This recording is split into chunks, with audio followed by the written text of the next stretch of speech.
Good morning.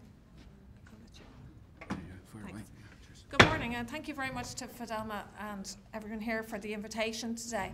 So as Fidelma said, I'm going to talk about a study we conducted at the ESRI, which is called the Leaving School in Ireland study. And really this involved a follow-up of a cohort of young people who took part in the post-primary longitudinal study.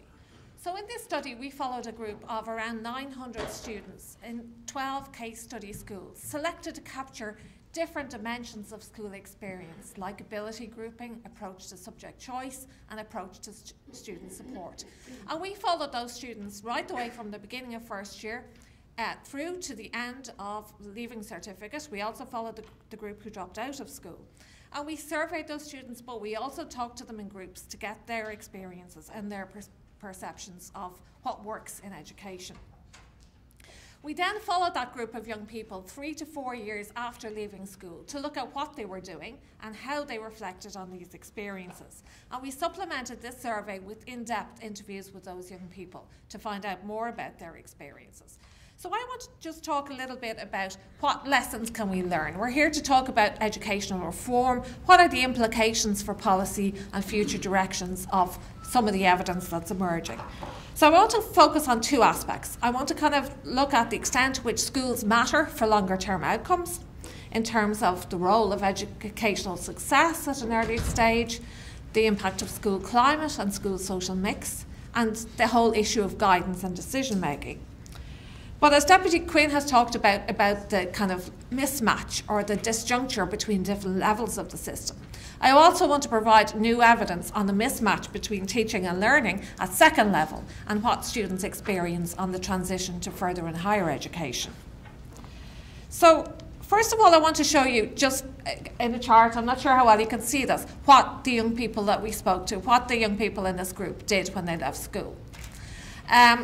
So basically, the blue figure here is, you can see the majority, over 60% went on to higher education. So higher education is now the dominant pathway. We had another group who went on to PLC courses, post-leaving certificate courses, that was more common for the young women than the young men. And among them, a group used PLCs as a route onto higher education. Young men were much more likely to go into apprenticeships, not surprisingly given the structure of our system, and much more likely than their female peers to go into the labour market on leaving school. And these are all young people who completed their leaving certificate. So we look separately at the early school leavers, but these were all leaving certificate leavers. Now, okay, you might say, so what? But what we tried to do is go further than say what they did, but to look at why they did what they did and how they experienced that. So what we found, this was the first study that we've had in Ireland really, where we've been able to link how people experience school and what they did after leaving school. Before, we were relying on retrospective accounts of how they got on in school, but we actually could track these young people as they moved through the system. And what we found is that junior cycle experiences are absolutely key to what happens even after young people leave school. So as young people make the transition from primary to post-primary, many struggle with the new subjects, so they're positive about them as well. But we found out, as Deputy Quinn mentioned, when they get to second year, that's really the key period for engagement or disengagement. And it's those young people who are struggling academically at second year that are in greater difficulties. And actually, all else being equal, they're less likely then to be college bound on leaving school. We found too that educational aspirations are formed very early. They're formed in junior cycle, and that young people's views and aspirations are pretty stable after that. And that has important consequences for policy on guidance and support. We found that the whole climate of interaction between teachers and students in junior cycle sets the tone for later educational engagement. So it's those young people who have had negative interaction with teachers, who've been reprimanded, given out to, and even been kind of had punishment like a suspension or detention, those students are much less likely to go on to take PLC or higher education courses later on. We found that ability grouping has reduced in prevalence over time in Ireland. So streaming is less common than it was, but it's now more concentrated in disadvantaged school settings. We found that streaming has a very significant consequence for what young people do later on. I'm not sure how well you can see this. This shows those who are in mixed ability classes compared to those in stream schools, higher, middle and lower stream. You can see that the lower stream here, none of them are accessing further or higher education and leaving school. They're going into the labour market, but most of them, because they entered school during the recession, most of them are unemployed or inactive at the time of the survey. And this is particularly striking because 60% of this group who started in lower stream classes had actually dropped out before the Leaving Cert. So this is the group who stayed in the Leaving Cert. In comparison, those in the same schools and higher stream classes are much more likely to go on to higher education, but in the mixed ability schools, an even higher proportion go on to some kind of post-school education and training. And the system we have where students have been required to choose between higher and ordinary level also helps to channel people into college-bound routes or not. We can see that among those who take very few, 3 or fewer higher level subjects for the junior cert, a very high proportion go into the labour market and many to PLCs, but very few then go on to higher education. Whereas for those who experience that early success, who are channelled into higher level courses, who take 8 or more higher level courses, the vast majority of those go on to higher education. So in this way, junior cycle sets the tone for later outcomes. And it's those who experience educational success that are more likely to access higher education, this group here, in terms of their English and Maths junior cert grades, but also are more likely to access higher education by doing a PLC first. We can see in particular that there are big differences in terms of maths. There are fewer differences in terms of post-school outcomes in terms of English performance. But because of a huge differential in the take-up of higher level maths, it's really maths that separates out students in terms of their later outcomes. So those who go straight into the labour market are a group that have had particularly low maths scores at an earlier stage. Now, even taking account of junior cycle experiences and how people got on in the junior certificate in terms of their grades, we see that senior cycle experiences also influence engagement with post-school education and training. So it's those for whom school is a positive experience at senior cycle are more likely to go on to some form of education and training. Now that sounds kind of obvious in a way, but usually what you would expect would be that group are more likely to go on to higher education because they'd be more positive about school, therefore they do better academically. But this applies over and above their results. So it's also about their engagement and, if you like, them seeing learning as something for them. Whereas those who have a negative interaction with teachers in senior cycle are less likely to go to any form of education or training after school. Now, there's been a large body of research done in Ireland on the effect of social background on the chances of going on to higher education. So that's not a new finding. But there's been much less attention to the role that school social mix potentially plays in the pathways that young people take. So we were able to look at the differences between students who were in more working class or DEIS schools, those who were in socially mixed schools, and those who were in schools that had a more middle class student profile. And we find, even allowing for the student's own social background, that there is an additional effect of the kind of school young people attend. So we can see that for those in middle class schools, by far the dominant pathway is higher education. And only a tiny number go straight into the labour market. For socially mixed schools, the majority go into higher education or some form of post-school education and training, and only a minority again into the labour market. But when we come to working class schools, the picture is quite different. Around half go straight into the labour market. For this group, that involved a kind of very high level of unemployment because they left school in a very precarious climate. Some of them access higher education, but really quite a dramatic difference between those in socially mixed and middle class schools. So the main gap here is between working class schools and all others. Now, why is this the case? It's happening for a number of reasons. First of all, the use of ability grouping. We saw that streaming is more commonly used in disadvantaged schools, and that for the lower stream group in particular, that is very unlikely to result in going on to some kind of education or training. It happens too because there's differential access to higher level subjects between working class and middle class schools, and this results in lower junior cert exam grades overall.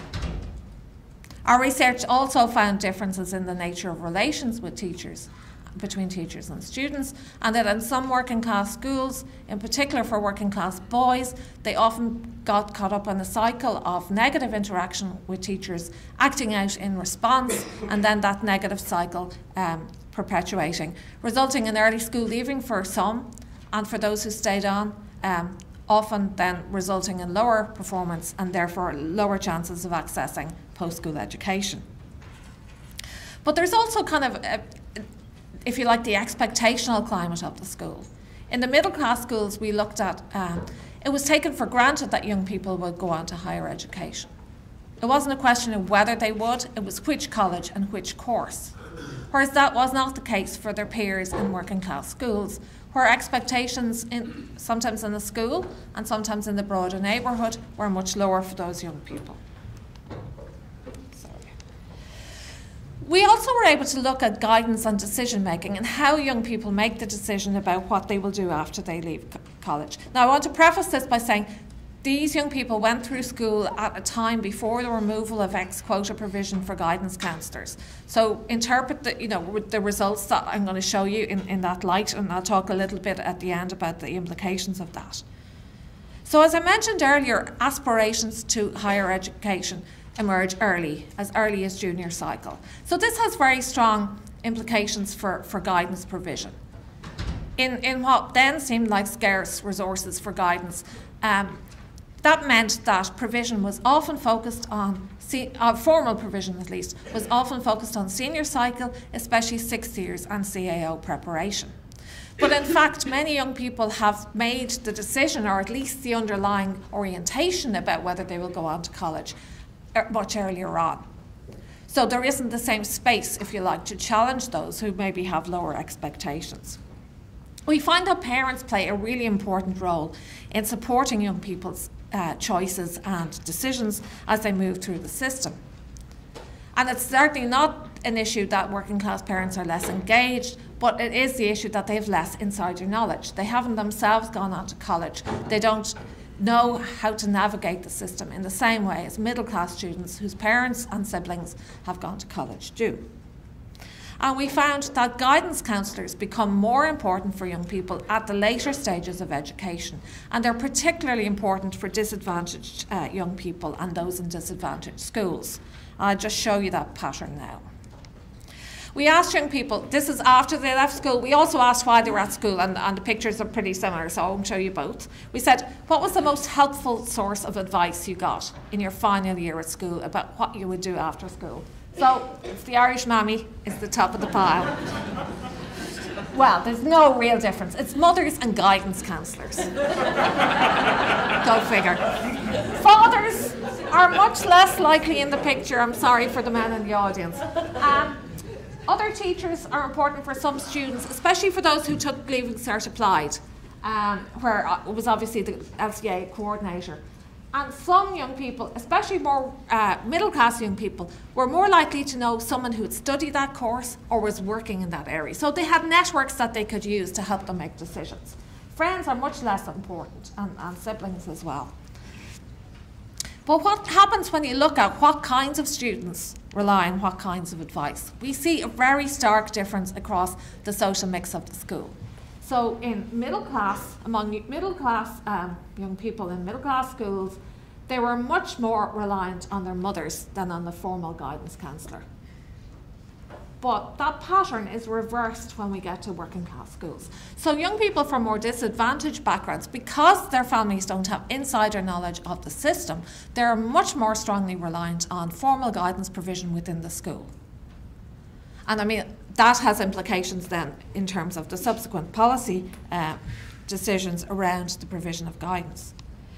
Now, what did young people think of the guidance they received? They were broadly satisfied when we asked them in the surveys, but we got a more complex picture, as you might expect, when you get a chance to probe that a little bit more. So there were a lot of positive aspects that were highlighted. The amount of information they got, the use of aptitude tests to help them guide their decision making.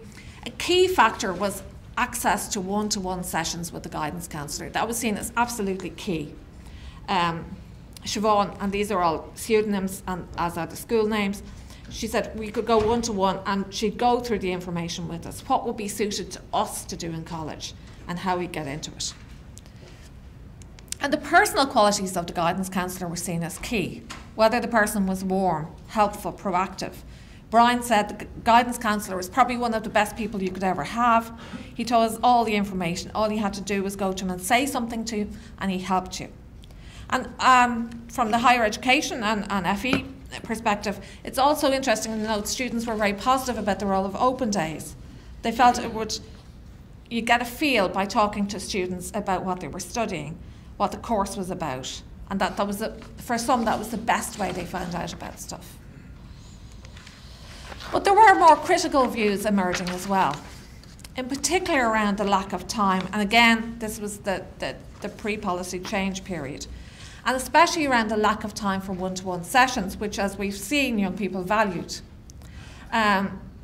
Sandra said, you know, it's not about just ticking boxes off on pieces of paper in class. It was about getting to know the person and making an informed decision, helping them to decide, talking to them about it, and giving them information on what the course would be like. And an issue for many young people was that the absence of access to formal guidance at junior cycle level meant that they had, in some cases, closed certain subject options off to themselves. For example, I was looking at the CAO form, and I can't do that because I don't do sciences. I can't do that because I don't do business. So prior choices were influencing what was open to young people. And therefore, many of them felt they should have got more information on the consequences of choices that they made over the transition from junior to senior cycle. Others felt that there was an overemphasis on the CAO application process from two perspectives. Some young people felt that weren't told about other options, in particular about apprenticeships, or trades as they put it, because they don't talk about trades really. And other young people felt that the focus was much more on what kind of course they would do, but not on the implications of that course, what careers that course would actually lead to, what you could do out of the courses rather than the courses themselves. Now, the second strand of what I want to talk about is about this issue of the transition to further and higher education. We've had a lot of discussion about the mismatch between the two levels. We haven't had much hard evidence, so this study does provide some new evidence from the point of view of young people themselves. So we asked them a lot about how they experienced that transition, and you'll see here, the vast majority felt that teaching and learning was very different in further and higher education than it was in second level education. And you can see that that difference was even greater for the higher education group. Only just over half of the group felt their schoolwork prepared them for that transition.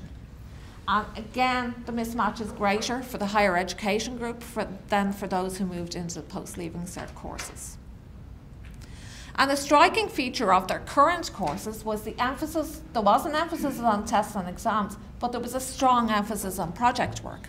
And when we had spoken to those young people in 5th and 6th year, they had very little experience of project work, except for the group that did Leaving Cert applied and who were therefore not accessing higher education directly. So they had very little experience of the kinds of project work and managing deadlines around projects that they were going to experience over the transition. So in first year, they faced challenges, many of them faced challenges, in particular about knowing what standard was expected of them, about the difficulty of the course, and about completing coursework on time, and juggling deadlines, and often juggling work and study. But financial issues also emerged as a key challenge for young people. about dealing with the costs of attending college, not just the direct costs in terms of registration fees, but the subsistence costs as well. But it really was the shift in learning styles that was a challenge for many young people. Sandra says, in school you're learning for an exam, in college you're learning to think for yourself. It's completely different. I don't think school really prepares you for it. Fiona contrasts self-directed work in college compared with secondary school, where you've got someone behind you saying, you have to do this, you're in 60 or you've the leaving cert coming up. So these academic difficulties, these difficulties around adjusting to the new approach to teaching and learning were central in people dropping out of college early, particularly where they felt the course wasn't what they had expected.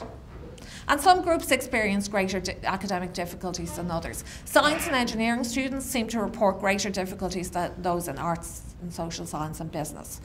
Largely, this seemed to centre on their longer hours of class contact. And having other responsibilities, working part-time or having family care duties also contributed to struggling. But colleges and institutions themselves played an important role. Where students felt there was support there, academic support and social support, they settled into the new regime much more easily. So just my final slide, I just want to tease out some of the implications for policy direction or where we might go. I mean, I think this research shows that the previous model of junior certificate had a number of negative effects on young people's engagement with school and also with their engagement with learning after school. So there is a potential there for junior cycle reform to provide a positive and engaging experience for all. But it's absolutely crucial that this is underpinned by a positive school climate. That reform of structures in itself won't be effective unless it is underpinned by positive interaction between teachers and students on a day-to-day basis, because this is key to later educational participation. And this finding, it sounds very nebulous, but it has very strong implications for initial teacher education and for teacher continuous professional development. In many ways, teachers may not realise how important an impact they have on students, not in the formal learning sense, but in that informal interaction sense. The study also highlights the importance of both whole school and specialist guidance for young people as they move through the school system. For that guidance to be early, so that young people are encouraged to keep their options open in terms of subject choice, but also so that more traditional expectations and low expectations are challenged. But guidance is especially important for young people from more disadvantaged backgrounds. Our study too highlights the mismatch in teaching and learning between the levels, and therefore the importance of facilitating self-directed learning in junior cycle reform, but also in addressing these issues around self-directed learning, project work and other forms of teaching and learning and assessment at senior cycle level as well. A lot of the discussion about the mismatch between second level and further and higher education has placed the responsibility for change on the second level system. But the findings also highlight the important responsibility of educational institutions at the further and higher education level, in that academic and social supports for young people can help to integrate them and retain them within courses into the future. So therefore, it is a question of looking across the levels to find an integrated approach to engaging young people for lifelong learning. Thank you.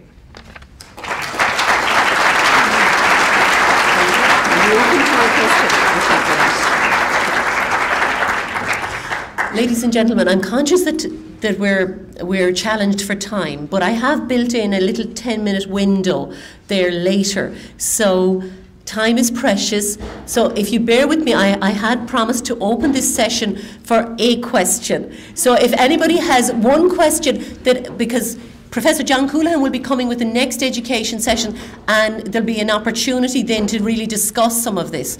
So if there's a question from the audience to put to Emer, I'll take that now. And if you'd start by saying who you are and where you come from. Yes. Well, I've asked you a question because your work inspired my own doctoral research on what I looked at was junior side in particular, the students' self-efficacy belief. The factors which I don't think the system ignored psychological factors that affects the students' belief.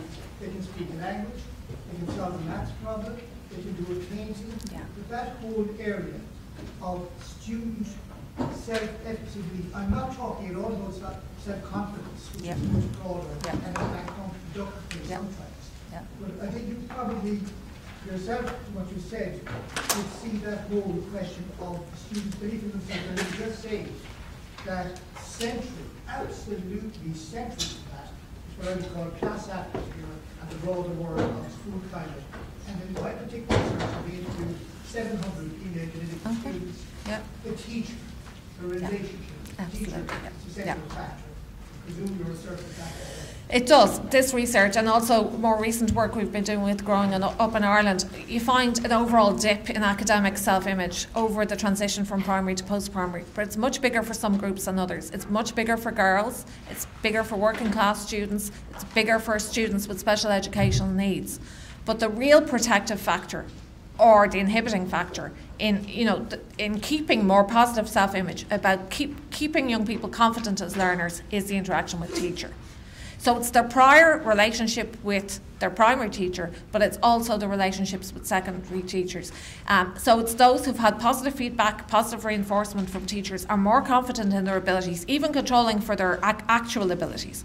But those who've been reprimanded become much less confident as learners. So, I mean, you're absolutely key. And then there's differences across subjects. And there are, I mean, big issues, about maths self-efficacy as well, which is another issue. But thanks. Okay, Emer will be staying with us for today, so there may be another session that we can bring back Emer into for more one-to-one questions. I'd like now to call Seamus Cahalane, who will introduce Professor Coulihan, and if the education panel would come up at this point, we'd be very grateful, so we get you seated.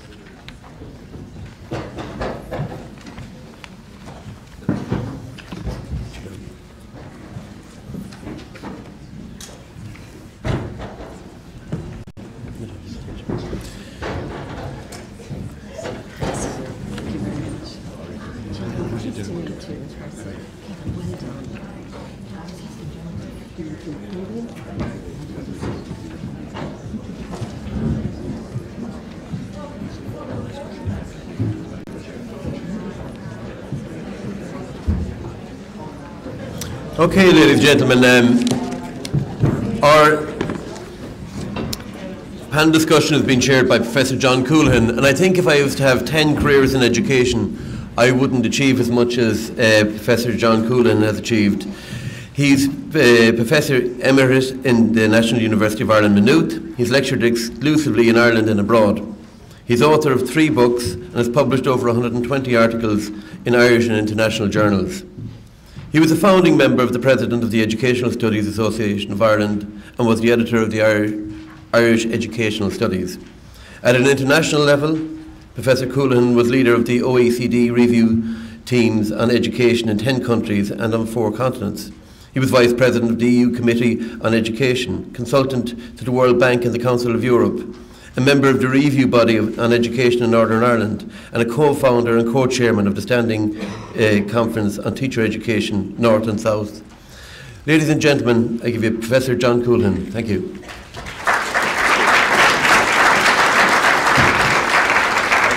Thank you very much, Seamus, for that very elaborate introduction. Good morning, everybody. Welcome to the panel session. Sorry. Can you speak from the podium? Well, you see, I was just going to experiment with this because we're going to panel discussion and we haven't mics across everybody's place, so I was just wondering, could we manage without it? But if we can't, that's okay. But it means individuals then have to come up and it kind of cuts across the panel scenario. Okay, that's great.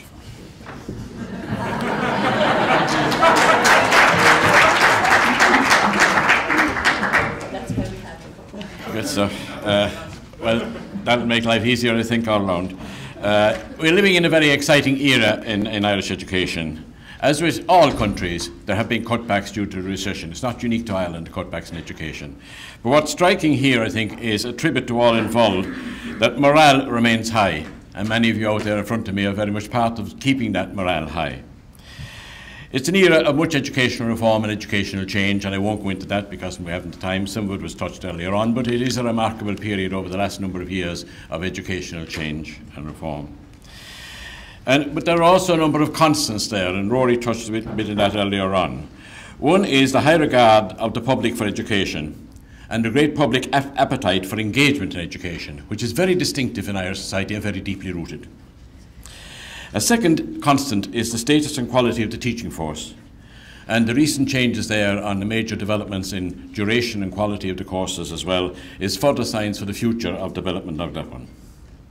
But an iconic feature of our times is the massive quantificatory expansion in terms of quantity of participation in education. We're by way ahead of most countries in terms of participation as things stand at the moment, right through to the end of second level cycle and the participation in mass higher education and in the further emerging developments of further education and training at the moment. The quantificatory aspect is quite stunning in the Irish society, linked to some of the constants I've said earlier on. But in recent years, there's a considerable amount of attention being focused, as today, on the quality of that engagement. Are our teenagers and young adults at these vital periods of their formation and development, are they being best served by the nature of that engagement? Since the 1960s, we've had a commitment towards a holistic form of education from the academic, cultural and social points of view. But there are question marks arising, and Emer's very insightful and informative talk there just now touches a lot on those queries. Are the well-being, the talents and the potentials of our young people being developed and nurtured to their best potentials for their own benefit and for society's benefit? And that's what we're teasing out further in this session, but she certainly teamed it up very well for us just a few moments ago. Now, we have a panel here of 6 speakers. I won't spend time introducing them because it's in the documentation and our time is very precious. But what I would hope to do as we approach this is to raise some questions with panel members, indicated things they've already indicated to us, areas of their concern in this field, and then hopefully we'll have a bit of time towards the end of engaging the audience as well. So I would first of all like to ask Kevin, representing the students of Ireland, and they are after all the most important people in the whole system. The whole system is there to serve students. So I will ask Kevin, he's indicated to me in a note that he's concerned about how students can be best equipped for second level to cope with third level. And of course that catches some of what Emer says there. But from his perspective and his colleagues, he might like to talk to us a little bit about that. This equipping students for the transition, he's indicated as an area of interest. Is that okay, Kevin? Yeah. I sit on the board for the National Forum for the Enhancement of Teaching and Learning. Oh, pardon me. Hello? Sure. I sit on the board for the National Forum for the Enhancement of Teaching and Learning as part of my work, and one of the focuses that we have is around teaching for transitions and the difficulties that are created in terms of moving from second to third and then moving from third level into the workplace. And I think there is a focus overly in terms of what I've encountered up until now in terms of the reform that need to take place at second level. I think we also need to be looking at in terms of how people are taught at third level. Are we teaching them the right way? Having said that, I think the Leaving Cert creates a number of difficulties in terms of the fact that you don't go to second level, especially in 5th and 6th year, to learn. You go to learn how to sit the Leaving Cert. That's a significant problem. And people attach value in terms of the course that they choose, in terms of the points that that course has attached to it. If a course has 400, 500 points, it seems to be more valuable than a course that has 200 or 300 points attached to it. And you see significant difficulties later on, especially in the ICT courses, where you have a massive dropout rate because the points for the courses are low, but the courses are they're way too difficult for the people who are entering it, and that's the problem. There's not a value placed on in terms of the course that you want to do. It's on the points that you're trying to get, and you'd see it particularly in, I suppose, in schools that would be dominated, I suppose, by middle class people, in terms of the fact that it's not whether or not you go to college, it's what college you go to, and so that's the problem as well. I suppose then in terms of some of the reforms I'd like to see at third level, I think I'd like to see an increased focus on accreditation for participation. So it's not just about the modules that you sat, it's about what you did when you were in college. I think that's very important in terms of employability. I think societies provide an awful lot of value to that in terms of what you can get involved with. Sorry, I'm after. Yeah, that's just, it's something else I wanted to mention. We would have mentioned a number of times in terms of teaching for transitions, this idea of job-ready graduates, and I would be concerned around some of the conversations that people are starting to have around this idea of a good-to-go graduate. When people come into college, like I've been into, or when people move into the workplace, pardon me, I've been into 1,000 homes. But if I go into yours, you're probably going to have to show me where the tea bags are, because there's a certain level of training that needs to be provided no matter what environment you're moving into. And I would be concerned around this focus in terms of students need to be ready to work as soon as they graduate. So that's kind of a couple of the areas I just want to. Thanks very much, Kevin. Could I just ask you as a supplementary there, bearing in mind the group of people you're relating with, have you as an association put together a range of perspectives or ideas that could be fed into the system at second and third level so that they might address these transition problems that you encounter? Yeah, we're putting together, I suppose, at the moment, something that reforms that we would like to see at Leaving Cert level. We'll discuss that at our National Congress next year. But we'd also be involved with the National Forum for Enhanced Teaching and just as I mentioned earlier on, in terms of teaching for transitions. We're trying to get involved, or we are involved, pardon me, in a number of the research projects that they have going on there. So that's what we're doing. I think that dialogue will be very constructive, and it's kind of new, so we give it every good wish behind it. I wonder if I could ask Helen, representing parents, etc. She too was interested in preparing her students for the transition, but I think you're also a bit concerned on the guidance counselling dimension, which Emer highlighted so important. You might give it your perspective on that and your colleagues. Helen? Good morning, everybody, and thanks for the opportunity. I'm here representing the National Parents Council for post-primary school students, and I think our experience would be certainly the cutbacks in career guidance in schools has a huge impact on parents, families, and students in making career choices. Emer Smyth's study certainly highlighted for us a lot of the impact of those cuts, in the sense that we get phone calls every day from parents where it's not just to do with career choices and subject choices, but stuff that previously the career guidance counsellor was dealt with in that one session. We're talking about young people with sexual identity, subject choices has said being one of them, but a lot of stuff around health issues and personal issues for just part of development and growing up.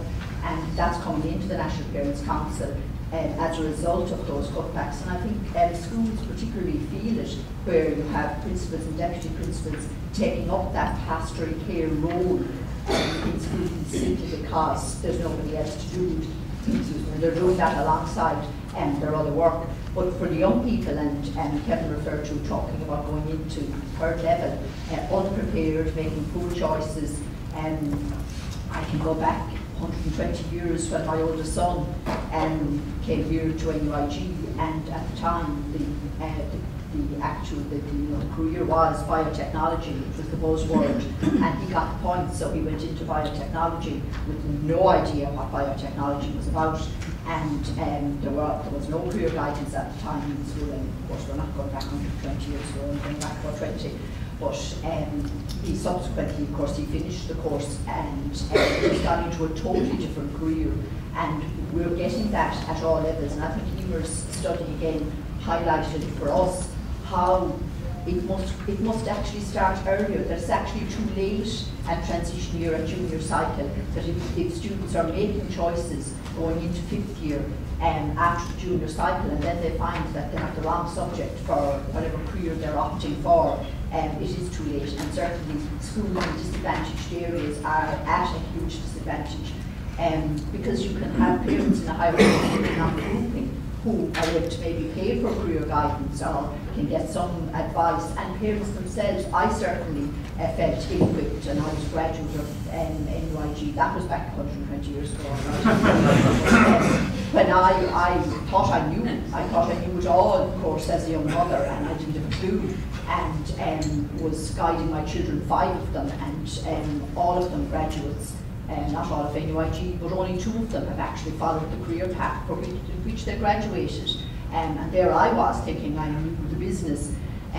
But that, what certainly again is coming into us is that lack of capacity that parents feel, even people who are, say, in the higher socioeconomic grouping or with higher education themselves, but that lack of capacity to guide or direct young people in terms of career choices and how they will go, and that put that in schools in career guidance, and that put that in certainly the one-to-one sessions that young people have, has implications far beyond just making career choices. Thank you very much, Helen, and thank you also for emphasising there not just the academic guidance, but the pastoral care and the, if you like, nurturing the personal qualities of the individual during those vital teenage years. We've had the student and the parents' voice. Maybe we might have the teacher, Mary Nihill, might talk to us. And I think you also are concerned about this guidance and nurturing dimension of the thing that maybe some of the officials don't quite fully understand its significance. Mary, the floor is yours. Thank you very much, Professor Cullen. Yeah, I suppose as a school principal and working in the area of school leadership as well, I see this as a significant area because during a period of time when I was working in school leadership with other school leaders, we often had visited leaders from other countries, and one of the things I suppose they remarked on, and this is borne out to some extent in Emer's research, is the more of pastoral care in the Irish education system. The teachers come from a situation where they value greatly their role as pastoral leaders. Now, the contrast then is that at a systems level, we have removed and put inside the quota the most significant person in that pastoral role, the guidance counsellor or counsellors in the school. So I think there's a disconnect between what culturally our system has been very positive around and what at system level has happened. And I think it's broader than that, because I think that, we have regarded perhaps teaching at second level in a very narrow focus. And it is becoming maybe increasingly narrow because of the lack of decoupling of the second level system from the third level. That has become the tail wagging the dog again, and many researchers and educationists have remarked on that. But it has left a little bit of a vacuum where we don't really formally now value that pastoral role of the teacher. And I suppose we don't really reward teachers either in that role. Perhaps we don't reward them as leaders of learning either, because the only reward you get, significant professional reward as a teacher, is you get rewarded out of the classroom into administration. So I see in a slightly broader context. Very important. I see a slightly broader context that we need to look at system level as to what we value at second level education. Do we value the innovative teacher? Or do we value the good teacher, the good honors maths teachers that can stay student ready for the valued course in a very important university? I think we need to look at it at a system level and to say, what are we going to reward teachers for? And if we reward them for their role as pastoral leaders or for innovative teaching methodology, I think we have made a significant start then in even at second level decoupling us, perhaps, rather than looking at the third level colleges to do it all for us. Maybe at second level we need to start looking at charter teachers, looking at other career paths for people who take significant pastoral role areas. Thank you very much indeed, Mary. One key thing there you were saying about the backwash effects of the third level entry points, etc. on schooling, as if it was new. I remember editing a book in 1979 where we talked about the backwash effects of the point system as it evolved through the 1970s. We're still with it. But also you touched key points there in terms of assessing teaching, the career of teaching in the broader holistic sense.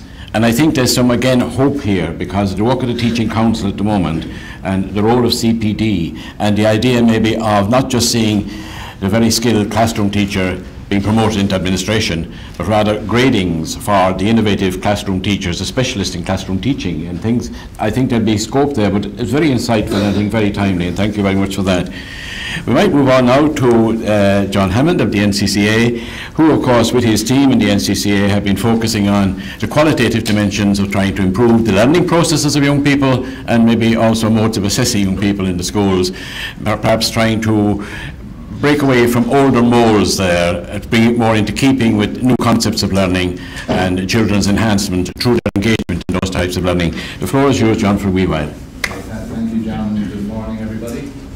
I suppose there are two main points that I want to make, and my apologies for going back into junior cycle territory. I think junior cycle has been a major theme so far in the deliberations this morning, with Emer saying that sets the tone for the experience of students within post-primary schooling, and the Minister emphasising its importance, or former Minister emphasising its importance too.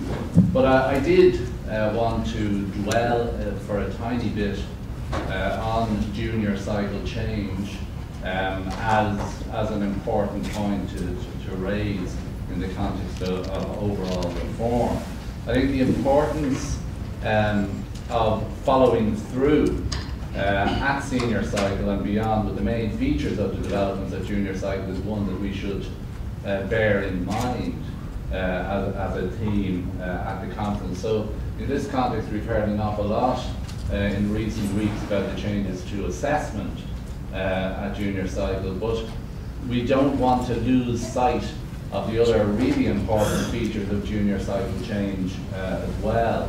The greater flexibility and autonomy being afforded to schools to generate their own programs, the clarity around what should be learned and how it should be learned, the role of skills within junior cycle, certainly the centrality of assessment as well as an extremely powerful tool in promoting learning and in helping students to progress their learning. The whole business of access to more varied programs and more varied curriculum components, and the idea through short courses of getting schools involved in their own processes of curriculum development. They're all, I would have thought, very, very important features of the junior cycle change that in time will also carry through into the senior cycle, because once practice becomes embedded at one level of the education system, it automatically transfers to a certain extent into another level. Just turning to the senior cycle, there was one other point that I did want to take about. I'm sure there'll be a lot of discussion later on about the Leaving Certificate, and with a particular focus on the academic strand of the Leaving Certificate. But I think that the publication of the Further Education and Training Strategy recently and the establishment of SOLAS on a very strong footing, it presents really an opportunity to revisit provision at senior cycle, mainly for those students who have not done well out of senior cycle over the years. It's also an opportunity, it's been quite a while if you reflect on it, since the curriculum differentiation that took place in the mid-1990s with the introduction of the Leaving Certificate Applied and the Leaving Certificate Vocational Programme, and the underpinning of the transition year as the main programme as well. Also time, I think, with the mirror of the FET strategy there, to take a look at those programmes, look at what they have achieved, the extent to which they've served a cohort of students well, where they have been lacking. And particularly in light, I think, of some of Emer's research findings in relation to the assistance or not offered to students coming from those programmes in terms of entry to the labour market and mobility within the labour market. So I think the FET strategy does present us with an opportunity to take a look at senior cycle, look at the most important features of vocational education and training, and look at the most important features of further education and training, and see what of that experience can be brought back within the senior cycle. And I think that will be quite an important focus over the coming years.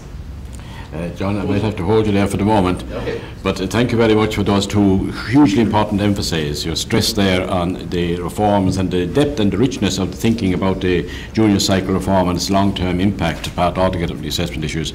But I think also very timely you're reminding us and putting emphasis on the whole FET development under SOLAS now, and it's a way maybe a whole new cultural thing could evolve there, which would open up the debate in the best sense, where the choices are genuinely choices. We don't have an overemphasis on academic as being the be-all and end-all, but the richnesses of phronesis and the actuality of practical and academic/practical education as well.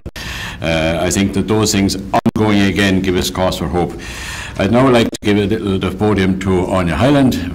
Anya Hyland, who has been a pioneer in this whole concern, guiding us in the point system, which he evaluated a number of years ago, examining it from various angles, and continued to sustain her key concern in this area up to now, trying to probe as to how we can get that transition better organised between second level and third level. One of the key experts in the field, Anya. Thank you very much, John. I think many of the issues that I would like us to talk about this morning have already been raised by Rory and by Emer, but in particular the backwash effect that the Leaving Certificate has and continues to have on teaching and learning in second level schools. I think that is becoming increasingly evident. And even my colleague here beside me talking about the points that are required. The points, of course, are a factor of supply and demand. ICT is a particularly good example of that. When early on there was a high demand for ICT courses, the cut-off points were very high for ICT. When demand fell about a decade ago after the dot-com crash, then the points fell dramatically, with the result that there was a very high failure rate and a very high dropout rate. So the number of points required, as indeed has been so well mentioned already this morning by Fidelma herself, the number of points, the myth that the number of points required tell you how good or otherwise a course is, of course, is a total myth. So I think the work that's currently underway, thanks to the intervention of Rory Quinn about 2 years ago, is the transition committee that has been set up in the Department of Education, which is looking at that transition between second and third level, is a very important development, because there have to be changes both at second level and at third level to bring a greater sort of coherence and common sense into the system. So the issue, for example, of the extent to which the Leaving Certificate is being gained by students, quite understandably, so that they can maximise the grades they get. How those grades are then translated into points, and then how in turn the application system into higher education operates. The very high number of highly specialised first year courses, which as parents know mean that very often a young person applying for a course hasn't a clue what it means. And they end up then, as has been shown in the ESRI research, very disappointed with their experience. So these are all the issues that are now currently being looked at for the first time by all the partners involved, both in second and third level, together. Surprisingly, when we had the conference in 2011, September 2011, just after Rory Quinn became Minister for Education, that was really the first time that the NCCA and the State Examinations Commission had come together with the Higher Education Authority and some higher institutions, and that was quite surprising. And as Rory had mentioned in an earlier talk he gave, that so many people believed that the points were somehow determined by, the point system was run by the department. The point system is run by the universities, and they can change it at any time. And increasingly over the 35, 40 years since the point system existed, when I heard my own colleagues in higher education complaining bitterly about the point system, even presidents, dare I say, not aware that it was entirely their decision whether they wanted the point system or not. So these are the kinds of issues I'd like to hear us talking about. Thank you very much indeed, Anya. And again, your cause for hope, the fact that the committee is working at the moment on these issues with the various partners, as well as our discussions today. This is again indication that we're on the move. We're on the move towards addressing the issues that we're raising. And thank you for your continuing inputs in that field.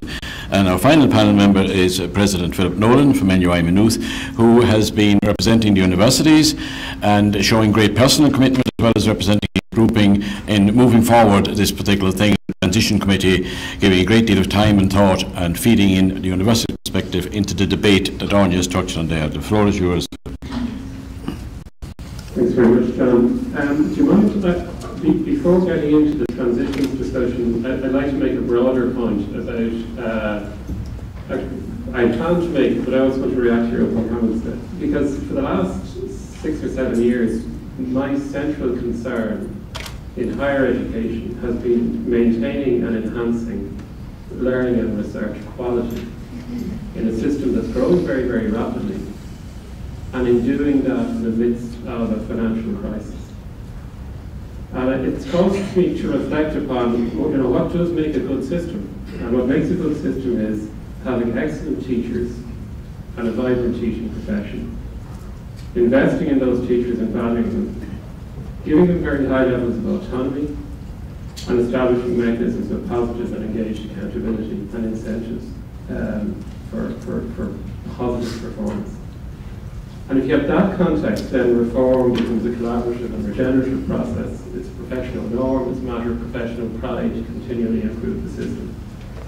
And I'm concerned, I have to say, because those conditions require very high levels of public value in teaching and the profession, and very high levels of public trust in people and institutions. And whereas I think those things have been a constant, John, in our system, I'm really worried that the global economic shock, its particular expression in Ireland, confused with political and industrial relations agendas, have begun to erode both that value. I think the Irish public value education, but they're not quite sure how much they value it.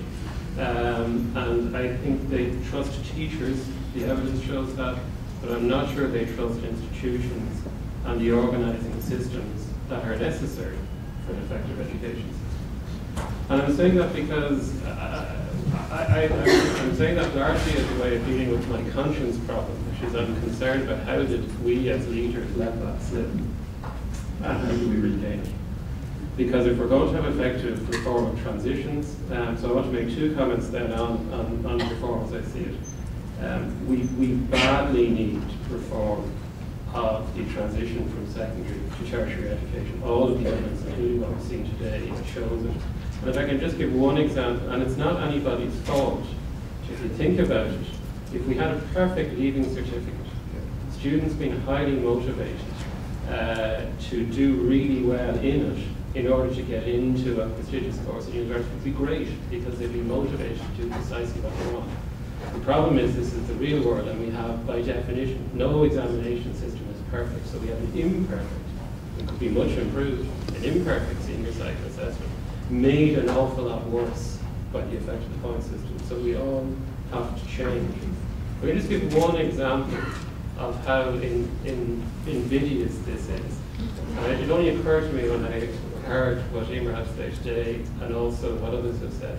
Yes, a course that's 500 points is seen as harder and better and much more valuable than a course worth 400 points. There is at least a 40-point differential across the socioeconomic groups. If you look at the highest and all socioeconomic groups, and their average performance is at least 40 points in the difference across that. If you're, as an institution, successful in attracting students from poorer socioeconomic backgrounds, by definition they will have lower points. Your institution then looks less good or less valuable, and we are at risk of promulgating a system where there's a form of social exclusion that better off, middle class, more capable students say, I will go to that high points university, which also happens to have lots of rich kids, and an institution with poorer students with lower points. And so there's self-fulfilling prophecy there. So the system that we have created has potentially appalling consequences that were never intended when it was designed.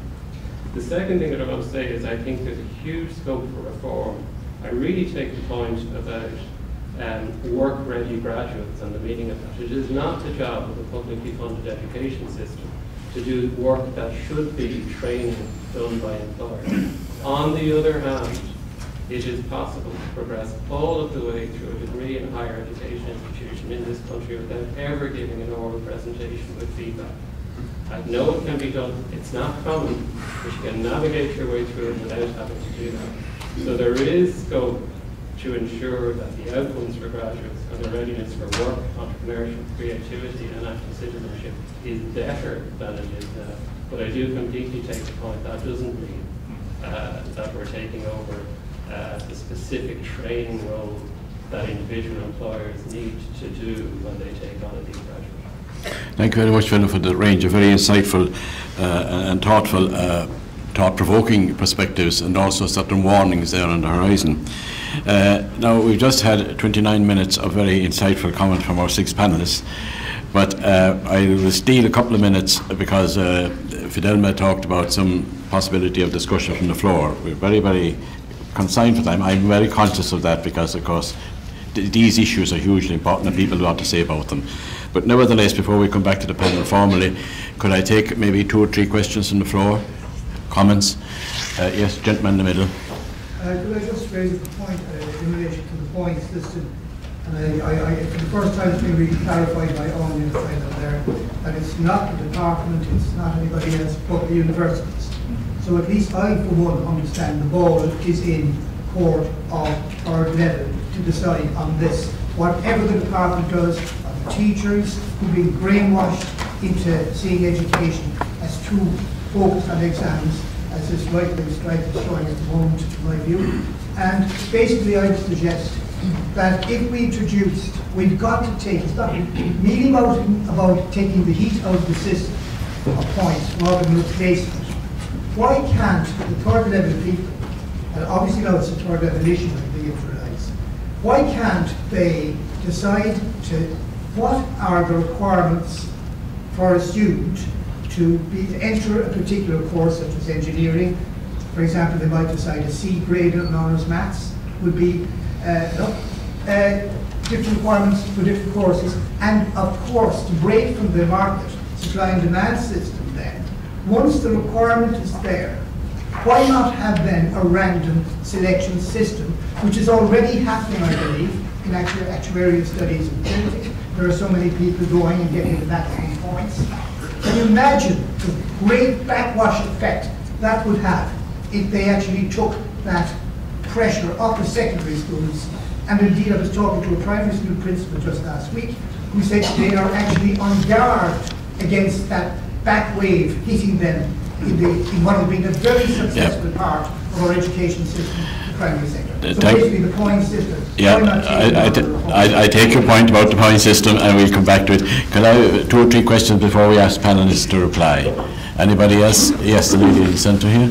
Just, there was a brief mention of the further education system, and it was very interesting to see the stats of Emer's research, because I think it's one of the areas that we haven't actually looked at. And as a graduate who would not have gone into the further education system when I did my legal cert, once again in the last century, but who now work in the further education system, I just wonder, does the panel think that the potential of the FE system has not been realised, and the potential that has been realised is weakened by the reference to using it as an alternative system, the back door to progress? And I'm as guilty as anyone else in using that terminology when we are promoting the further education system. But in light of the fact that further education or vocational training is far more valued in Finland than it is here. Thank you. Can I take a 3rd question or comment? The gentleman over on the left. A bit louder if you don't mind, yeah. A bit louder, yeah. Sorry, I just wanted to comment on Professor Nolan's comment about training in industry. I come from the industry myself, and one of the problems I've found about graduates coming out of university at this level, we're in the medtech space, is that we obviously will provide training through ISO regulations and qualifications. The only problem is with graduates coming out, or with especially PhDs coming out, they don't want to learn. They're not flexible enough, following, coming from the system, not from Professor Nolan's system maybe, but even further back. They're not flexible enough to want to approach a problem, or confident enough to approach a problem maybe and try and solve it. So it's not so much that the industry doesn't want to training. They'll always get training. The problem is that they don't necessarily want to, or most of them don't necessarily want to learn. Okay, thank you for that input. And I'll ask panel members, any of them who wish to respond. We won't take 6 panel members, but whoever wishes to respond to the 3 points. Yeah, may I just respond to Dermot Cush's point about the random selection? I think that's a very good idea, and it has indeed been raised, the question of for each course in a university, the minimum requirements to be properly identified. And then everybody who meets those minimum requirements, there could be a random selection system. And there are other countries who do the selection that way. We had a long discussion about that on the Points Commission, and indeed it has been discussed in more recent years as well. So it may not surprise you, but it's not very popular among schools and teachers. They feel that that would remove the incentive for students to achieve to their full potential. And there was a long discussion about that issue at many of the public consultations 10 or 15 years ago, and it went down like a lead balloon. I was kind of surprised. Personally, I thought it was a good solution as well, but there we are. It would not be favoured very much by schools and by students themselves, who feel that it would remove the incentive to really do well. Yeah, the random system is, there's a lot of literature internationally about it, and but it's another feed into the situation. Anybody else wish to comment? Yes, Mary. Just picking up that last point that was made, again, I think we need to tackle that at second level. And again, I go back to what do we value when we accredit, and to use that terrible word of assessment at the moment. What do we value? So I think if our graduates, and I agree with you, it does have to go back into second level and perhaps into primary level. If we value skills like teamwork, innovation, etc., we have to actually formally certify those, because let's be honest, we only value what we accredit, and unfortunately our present system of accrediting is only recognising a very narrow number of, I wouldn't even, yes, there are skills, but some of the skills may be, how do I manage to get through that amount of writing in 4 hours? So I think huge advances will be made, and I do believe, I am an optimist, I do believe that when this impasse passes, that we will begin to accredit and recognise key skills as the junior cycle has proposed, and the forward wash, as distinct from the backward, for that will be that the graduates that you are encountering will have some of the skills that will make them more responsive to taking chances and looking at things in a different light. Thank you. But at system level, that's a huge challenge. Thank you. Anybody else? Philip, maybe? Just to again make one very general comment. One of the things that good ideas collides with is national cultures. So that's my comment. For instance, a weighted lottery for selection prestige courses, where your chances of getting in still increase with your performance at second level, but it's not strictly tied. That's a very good system that operates in the Netherlands, but again, it was proposed for medicine here, and there was an outcry. It could be said the outcry was from middle-class parents whose kids were going to get into medicine under the current system, but just the political deliverability of some of these very creative but non-native solutions is an issue. And the same applies to the parts. There's something I planned to say. You have to have the lottery on television to make sure. We could run it simultaneously with elections.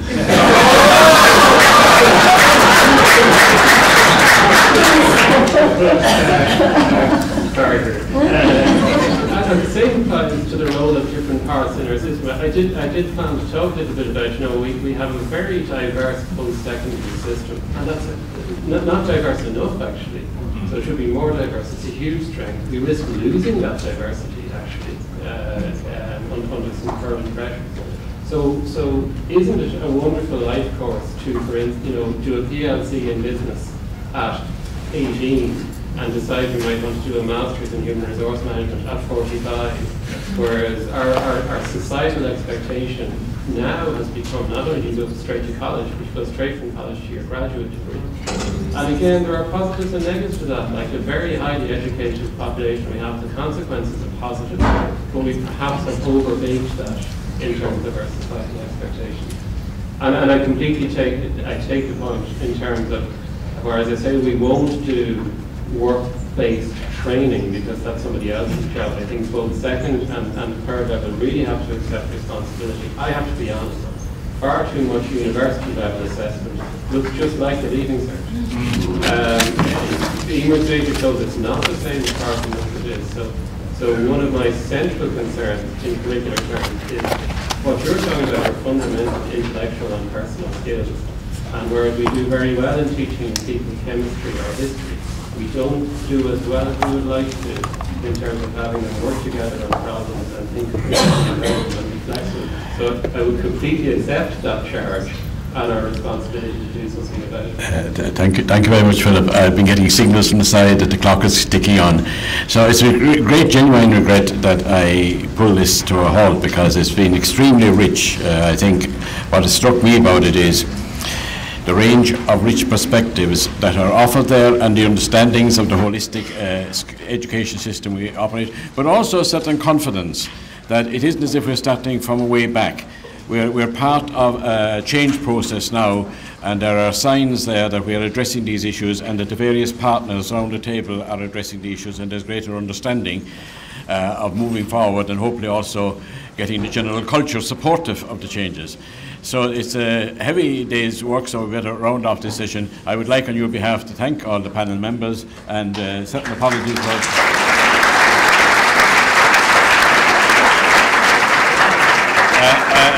and thank you also for your very, very rapt attention, and we look forward to the rest of the day. Thank you. Okay, there's tea and coffee outside. If you want to go downstairs where we come in, you'll see the tables there, and please help yourself.